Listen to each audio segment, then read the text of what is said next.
সকালে ঘুম থেকে উঠেই দেখি আমাদের গাছের কাঁঠাল পেকে একদম বাসনায় বাড়ি ঘর একদম ম ম করতেছে। এই তো রান্না চুলায় দিয়ে আমি মই এনে কাঁঠাল পাড়তে উঠেছি। দেখি একটা কাঁঠাল পেকে একদম অনেকদিন আগেই আরকি পচে গিয়েছে। ওইটাও পেড়ে আরকি নামিয়ে রেখেছি। আর একটাও দেখি একদম পেকে গিয়েছে। ওইটা এখন আমরা আজকে ভেঙে খাবো। এই তো এইদিকে দেখেন আমি রান্না করতেছিলাম আর কাঁঠাল পেড়ে রেখে দিয়েছি। আর আমার ছেলে-মেয়ে ২ টাই মইয়ের উপর দিয়ে আরকি দুষ্টুমি করতেছিল। এদিকে আমার ভাজি আরকি চুলায় দিয়েছি। তার কিছুক্ষণ পরে আমার শ্বশুর আবার বাজার নিয়ে আসছে। এদিকে আজকে অনেক বাজার এনেছে। আমাদের প্রত্যেকদিন আরকি সকালে বাজার করে। এজন্য আমরা প্রত্যেকদিন টাটকা জিনিস খাই। মাছ, মাংস আমরা ফ্রিজে কম রেখেই খাই। আমরা প্রত্যেকদিনকার বাজার প্রত্যেকদিনই খাই। যেদিন একটু মাছ বেশি আনি সেইদিন আরকি একটু রান্না করে আবার রেখে দেয় ফ্রিজে। এইদিকে সকালে রান্নাবান্না করতে গিয়েছি। আমার ছেলে-মেয়ে ২ টা এত পরিমাণে বিরক্ত করতেছিল, আমি আর কোনো ভিডিও করিনি। দুপুরবেলায় তো ২ ভাই বোনকে গোসল করে খাওয়াই দিয়ে ঘুম পাড়িয়ে দিয়েছিলাম। তারপর আমি সব কাজ সেরে গোসল করে আরকি খেতে বসছি। আর ২ ভাই বোন এদিকে ঘুম পাড়তেছিল। দুপুরবেলা অনেক বৃষ্টি আর তার সাথে বজ্র অনেক ডাকাডাকি করতেছিল। এইজন্য ফান পাশতে ঠিকঠাক মতন ঘুম পাড়তে পারি নাই। তারপরে আমি আর কোনো ভিডিও করিনি। এদিকে রাতের বেলা আবার রান্না করতে চলে আসছি। আজকে হচ্ছে পুঁইশাক দিয়ে আরকি ডাল চচ্চড়ি করতেছিলাম। তারপর তার সাথে একটু শেয়ার করলাম রাতের বেলা আবার কি রান্না করতেছি। সাথে আবার আলু ভর্তা দিয়েছিলাম।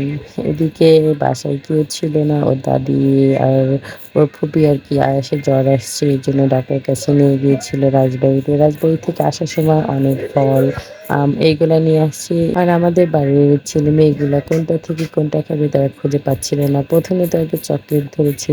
চকলেট নিয়ে আরকি খাওয়া শুরু করেছে। এদিকে ওর দাদি অনেকগুলা বেলুন নিয়ে আসছে। বেলুন ফুলিয়ে দিয়েছে কয় ভাই বোন তো বেলুন নিয়ে অনেক খুশি। এদিকে দেখেন আজান বাবুর কাম একটা জুতা পায়ে আর একটা পায়ে নিয়ে সে বিছানার উপরে হাঁটাহাঁটি করতেছিল। এদিকে আমার ছেলে-মেয়ে ২ টা যে এত পরিমাণে বিরক্ত করতেছিল সন্ধ্যা থেকেই। প্রচুর পরিমাণে বিরক্ত করতেছিল। এদিকে সবটা বাচ্চাই শুধু কান্নাকাটি করে একটু থেকে একটু কম হইলে আমি আবার সব ফলগুলা আরকি এক সাইড করে রেখে দিচ্ছিলাম। কারণ পলিথিনের মধ্যে আমগুলা রেখে দিলে আমগুলা ঘেমে নষ্ট হয়ে যাবে। কিছু আম এনেছি পাকা আর কিছু আম এনেছি হালকা পাকা যাতে কিছুদিন ভরে আরকি খেতে পারে সবাই মিলে।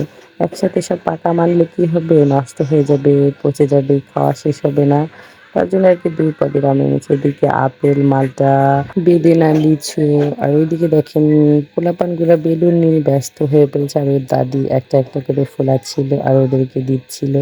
ওরা এত পরিমাণে দুষ্ট এদিকে আমি সব ফলগুলা এক সাইড করতেছিলাম। আর আজান বাবু আমার মামাটা দেখেন আমার সাথে সে আরকি হাতাহাতি করতেছিল ফলগুলা নিয়ে।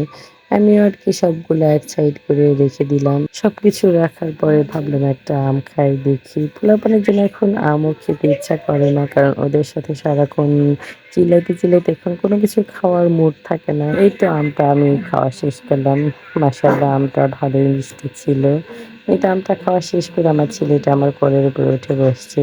সে একটু আবার কোলে চড়তে চাইলো। তাকে একটু কোলে নিয়ে আরকি বসে থাকলাম। আমি একটু এই ফাঁকে একটু ভিডিও করে নিলাম। সে আরকি কোলে বসে, বসে এদিকে উপরে কার সাথে যে একা, একা আরকি কথা বলতেছিল সেই ভালো বোঝে।